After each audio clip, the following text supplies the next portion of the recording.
Presidente Jacob, la visita del Ministro Costa è stata la prima in un Consiglio regionale, nel Consiglio regionale del Friuli Venezia Giulia, un segno di grande attenzione. Sicuramente un gesto importante, un segno di attenzione rispetto ad una peculiarità, quella di un Consiglio regionale di una regione ad autonomia speciale.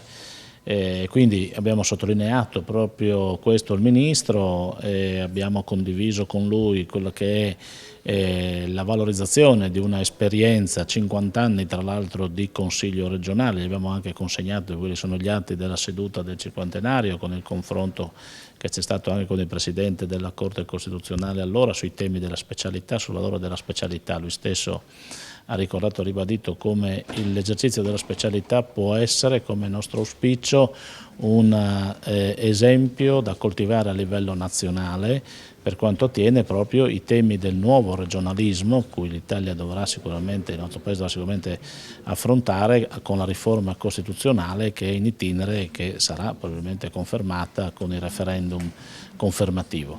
A questo punto abbiamo anche informato il Ministro che stiamo lavorando in sede di Consiglio regionale con la Commissione apposita proprio per avviare la procedura di revisione dello Statuto e anche come sia oggi aperto un confronto vero per ammodernare quelle che sono le istituzioni di questa regione e del nostro Paese. È stato ricordato che la presa di posizione del Consiglio regionale è unanime sul caso Sappada, cioè sull'annessione sostanzialmente di Sappada a Friuli Venezia Giulia. Sì, il Consiglio regionale del Friuli Venezia Giulia ha sempre avuto su questo un atteggiamento limpido e coerente. C'è stata la condivisione verso quello che noi diciamo, e ho detto al Ministro, il ritorno di Sappada alla comunità friulana. Sappada ne è sempre stata parte, anche se i confini amministrativi disegnavano un'altra realtà, ne è stato parte per la sua realtà culturale, storica, linguistica, identitaria, e quindi il Consiglio regionale ha sempre riconosciuto questa posizione e in tutti i suoi atti ha sempre confermato questa volontà.